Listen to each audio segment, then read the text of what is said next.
social media. You can usually find her on like TikTok and Instagram, most of her videos, and even on YouTube. But this was an interesting take on MLK Day.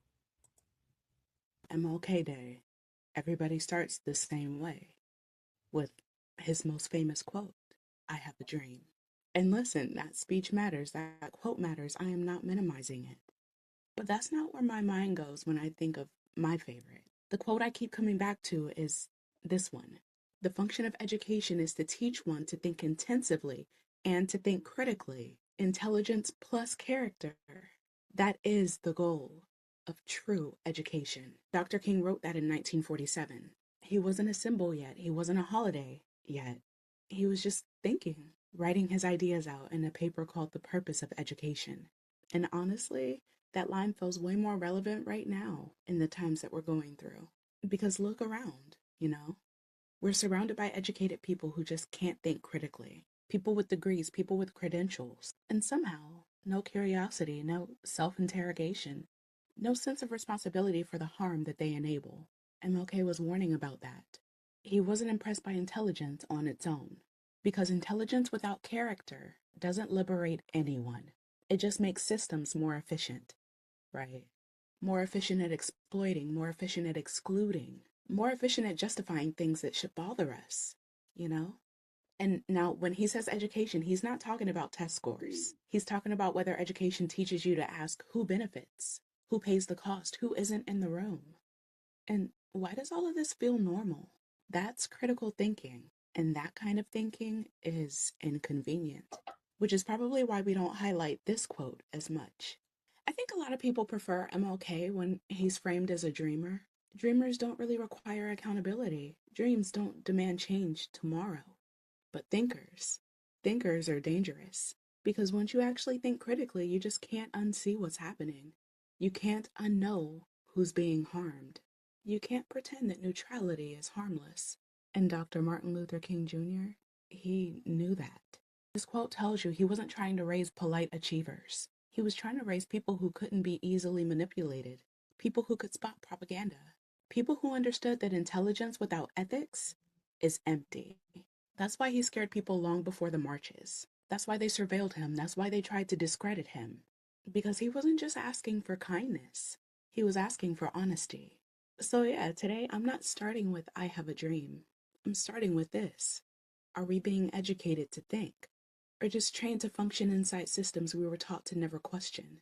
Because he told us a long time ago, if education doesn't build character alongside intelligence, it doesn't free anyone. It just creates smarter ways to do harm. So in honor of him, on today, tell me, what's your favorite Martin Luther King Jr. quote? And while you're telling me, make sure you remember to say his name, Reverend Dr. Martin Luther King Jr. Yeah. I was like, that made a lot of sense. I was like, okay. I wasn't aware of that quote, but I was like, yeah, because education without intelligence just breeds people with degrees, and you can tell them, hey, lock people up. That's the best way to go about this. And nobody questioned it.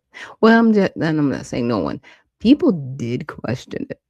They questioned it intensively, and their voices were suppressed. Why? Why couldn't we have an honest debate and conversation about it? Yeah, that. So thank you, Ashley, for bringing that up. And again, if you have any favorite Martin Luther King quotes, let me know. Put them in the comment section. Now, this video that I wanted to play next, this is Michelle Obama. I came across it. She's trending on X, apparently. I don't know for the right reasons, because some of the people that were responding, I guess, to what she's saying in this video, they were not being very kind. I'll just say that. Of someone whose fashion that I like, and I know that they're a person of color, I try to make it a point. But the clothes have to be available. Right. I think we can all do some work to think about that balance in our wardrobes. what does our closet look like and who's in it? Who are we supporting in it? Right. You know, and I think if you have the money to buy Chanel, then you have the money to buy everybody. Right. And so let us be mindful, I think would be my advice. Yeah. Yeah. So apparently she's kind of getting drugged about, wanting to wear more clothes by Black designers or people of color, as she stated. I'm really not worried. You know what I mean? I'm not like, oh, I have to have Chanel or I have to have Juicy Couture. I don't wear clothes like that. I'm not a brand person. I'm more of a style person. If I like the style of the clothing, then I'm gonna buy it. And sometimes I, will buy things and I will cut it into the style that I want it to be in. I'm not a Chanel person.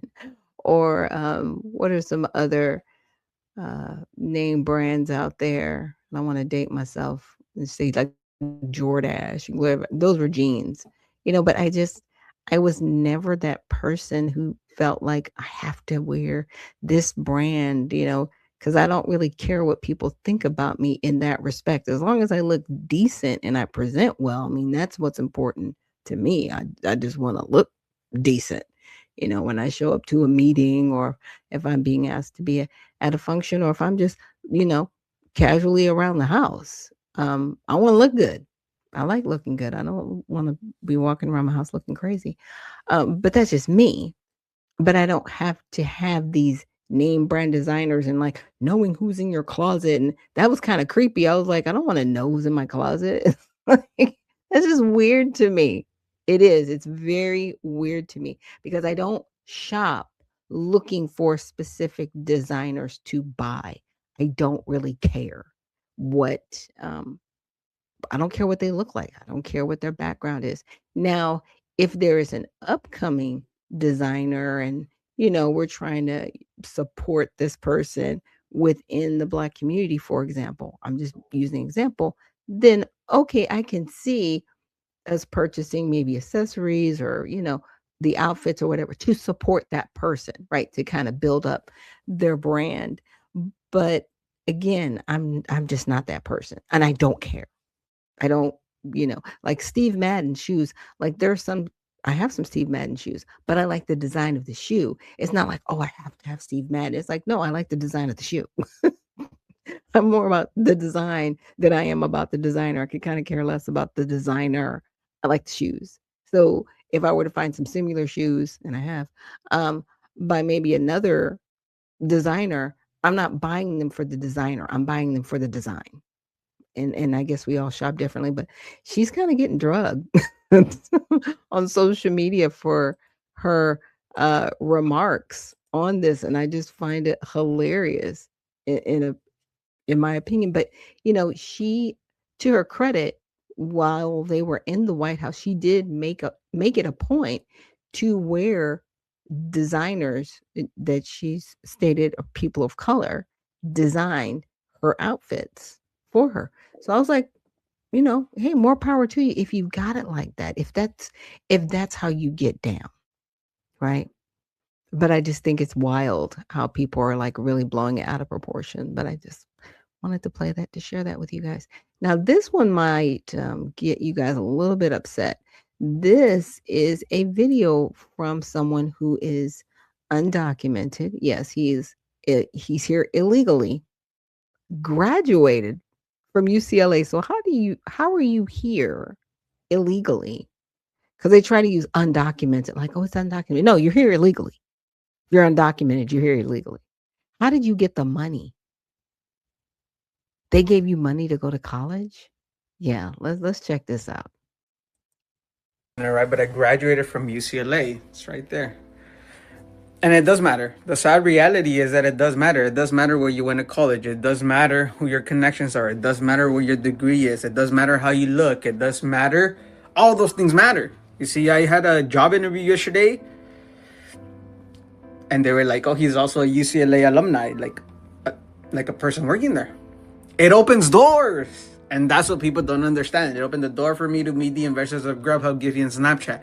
It opened the door for me to start thinking bigger. It opened the door for me to so many other things. When people hear UCLA, they're like, oh, you must be smart. And I'm like, I'm just normal. But you have to understand that if you're trying to go to college, your college name does matter. Where you go does matter. So aspire to go to the best university possible. Let me know what you think down below. Yeah. But he's still here undocumented. Yeah. That's crazy. He's not wrong though. Because they do take care of their own. They just do. And you know, I'm not mad at that. It's like, okay, it is what it is. Right? I think we all know that. It's like if you're well connected, you're well connected. Right? This is why some people, their relatives have halls named after them, right? And their legacy enrollment individuals, this is how they kind of stay at that upper echelon. It's not always about what you know, it is who you know. So, but I thought that was definitely interesting. Now, this next video is a SCOTUS ruling. This one's interesting. Now, this is about candidates and giving them more ability to actually investigate the elections that they've been a part of. Because before, you know, candidates have gotten a lot of pushback. It's been difficult for them to get, you know, maybe a recount if they feel there's fraud or anything. They just kind of get pushed out of the way and told to shut up. But no longer. New and very consequential ruling. The U.S. Supreme Court just voted to allow a Republican member of Congress to challenge legally a state election law. Now, I'll of course get into the details of this particular case in a moment, but the reason that the Supreme Court decision matters so much is not necessarily because of the details of this particular case with this particular member of Congress. Instead, it's the precedent that it sets. With this ruling from the U.S. Supreme Court, they have decided that a candidate for office does in fact have the legal standing to sue over an election policy that he or she believes is illegal. And the consequences of this ruling, again, will truly be significant, especially if you think back and remember to what happened in the 2020 election, where many of those legal challenges, they were dismissed not because of the merits of the case, but rather due to a lack of standing of the people who brought the case forward. And so today, let's go through the details of this particular case, what the ruling is, as well as what this ruling means for the future of American elections. And of course, if you appreciate content like this, please do smash those like and subscribe buttons so this video can be picked up by the YouTube algorithm and shared with ever more people. Thank you very much. So to start with, let's rewind the clock back to May of 2022. That was when Republican member of Congress Michael Bost, alongside two other plaintiffs, they were women who were both 2020 and 2024 Republican presidential elector nominees, and they jointly filed the case in federal court against the Illinois State Board of Elections. Their claim was that the Illinois state law, which allowed mail-in ballots postmarked by or before Election Day to be received and counted up to 14 days after Election Day, was illegal. Their claim was that that particular state law, it violated several federal statutes which established a single election day for federal elections. And therefore, it basically diluted the votes. Meaning their claim was that it diluted the votes of those people who voted, quote unquote, legally by Election Day by having those votes compete with the, quote unquote, illegally cast votes, which were received after Election Day.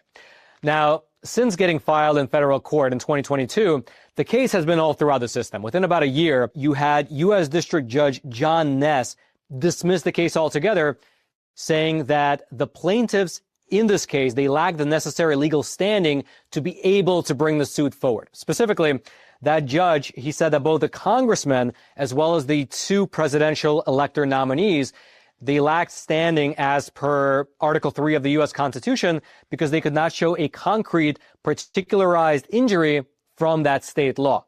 Now, the congressman, he appealed that decision from the U.S. District Court, saying that, among other things, the fact that he had to pay campaign staff salaries for an additional 2 weeks in order to continue counting votes was a concrete injury because of that state law. If Illinois did not allow votes to be counted 14 days after Election Day, then the congressman would not need to have to pay staff for an additional 2 weeks after Election Day. Additionally, he also made the claim that his votes were diluted because of this whole setup. Quote, Congressman Bost said he has standing in the case because he incurs the expenses in running his campaigns for an extra 2 weeks to keep an eye on the receipt and counting of ballots. He also argued that, as a candidate, he has an interest in ensuring that validly received ballots are accurately counted. However, within just about a month, you had the U.S. Court of Appeals for the Seventh Circuit rule against him again.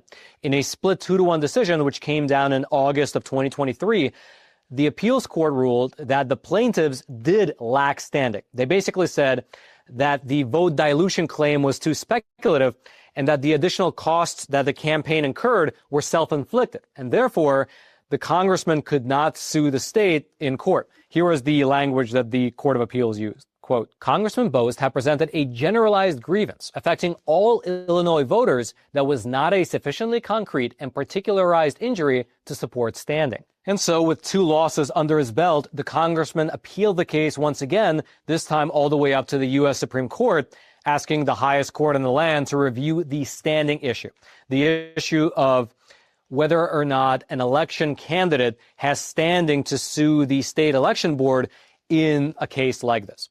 All right, just a pause here for a super quick snack break brought to you by today's. Save 25% off your first order. The case. In October of 2025, they heard oral arguments from both sides, and then, just earlier this month, on January 14th of 2026, they issued a 7-2 decision in favor of the plaintiffs. Specifically, you had Justices John Roberts, Clarence Thomas, Sam Alito, Neil Gorsuch, Brett Kavanaugh, Amy Coney Barrett, as well as Alina Kagan, all rule in favor of Congressman Bost. Now, writing for the majority of the court, you had Chief Justice John Roberts say the following, quote, candidates have a concrete and particularized interest in the rules that govern the counting of votes in their elections, regardless whether those rules harm their electoral prospects or increase the cost of their campaigns. Their interest extends to the integrity of the election and the democratic process by which they earn or lose the support of the people they seek to represent. As a candidate for office, Congressman Bost has standing to challenge the rules that govern the counting of votes in his election. And so that was pretty unequivocal. However, I will mention that this was a 7-2 decision with Justices Ketanji Brown Jackson as well as Sonia Sotomayor dissenting from the majority. And in their dissenting opinion, they basically issued a warning that this type of a ruling could open the door to a lot more election-related lawsuits. Quote, by carving out a bespoke rule for candidate plaintiffs, granting them standing to challenge the rules that govern the counting of votes simply and solely because they are candidates for office, the court now complicates and destabilizes both our standing law and America's electoral processes. Also, by the way, just as an aside, even though Justice Amy Coney Barrett she concurred with the end result of the majority opinion, Amy Coney Barrett actually did write her own separate opinion, saying that the court, they should have ruled in a much more narrow way, much more narrowly in terms of the issue at hand. Quote, rather than take this straightforward path, the court charts a novel one. I cannot join the court's creation of a bespoke standing rule for candidates.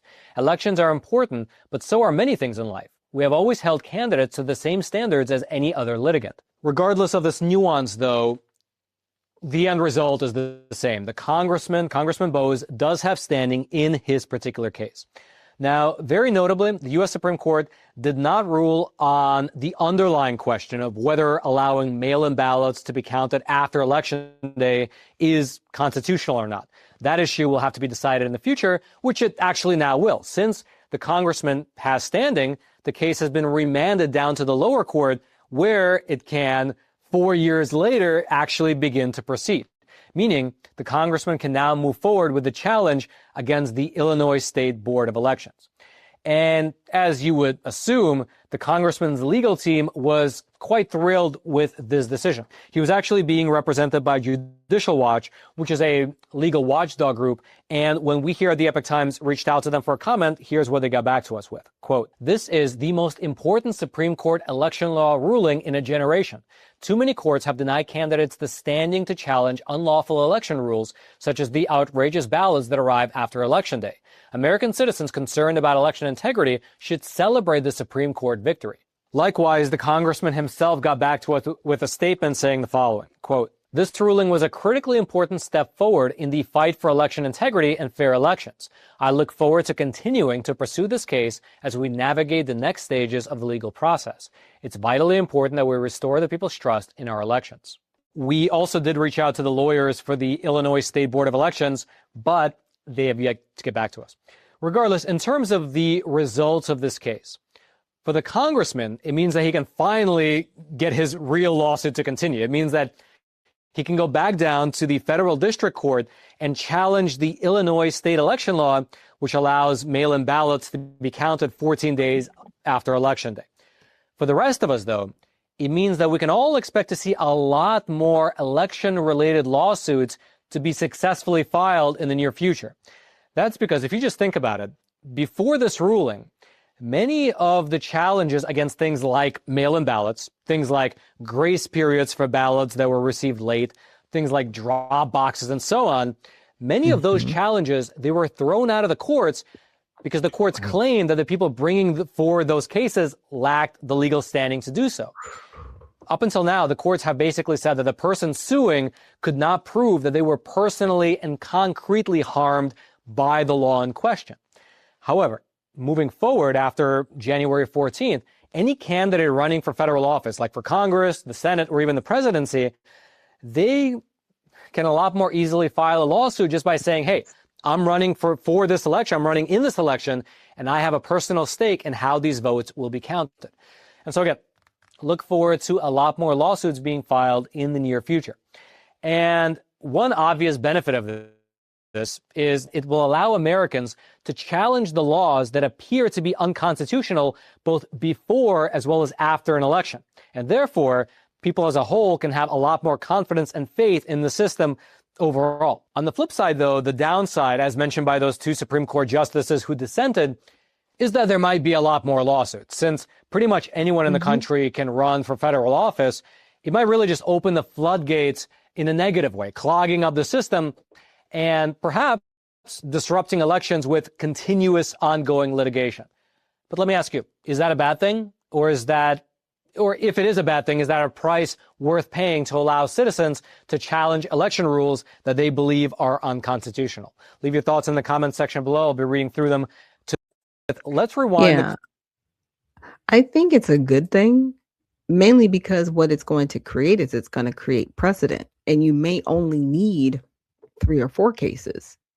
And once other people try to bring them, they'll, you know what I'm saying?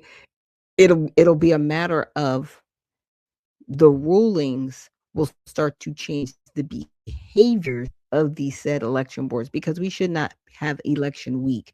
We should have election day, and that's it. And all the ballots are counted that day. And it's interesting because I actually met a poll worker from Fulton County, and they were like, "Oh yeah, we count the mail-in ballots last." And I'm like, that's always weird to me. It's like the mail-in ballots should be counted first, because you should be getting the mail-in ballots prior to the election. The mail-in ballots should never be counted last. That's weird. But as a lot of people said, you get all the other ballots counted, and then it's like you have this number that goes straight up and over, and it's like, oh, is it because you know how many you need to win? Is that why you count the mail-in ballots last? No, mail-in ballots, in my opinion, should be fully counted at least no more than a week before the physical election.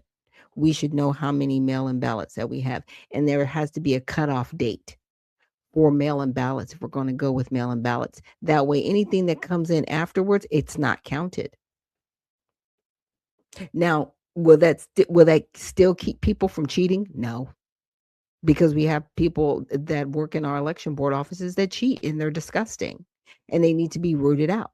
And that's the next thing that needs to happen. And I hope a couple of these lawsuits start to target that part, the individuals committing fraud within our election boards. And that just lets us know we got to get up off the couch and participate and be the people that work at the election board, right? And be the people that do count the ballots and making sure that the ballots are legitimate and not fraudulent, that people who are not citizens here are allowed to vote. They should never be allowed to vote. They should not be determining congressional districts because of the numbers. And here's my thing. If you've got so many said, undocumented people in your area, they all need to be deported. They do. I mean, the crackdowns need to start happening. I'm glad that some things are happening, and we're going to go and get into that more in the show. But yeah, I'm really, really happy with this Supreme Court ruling because it is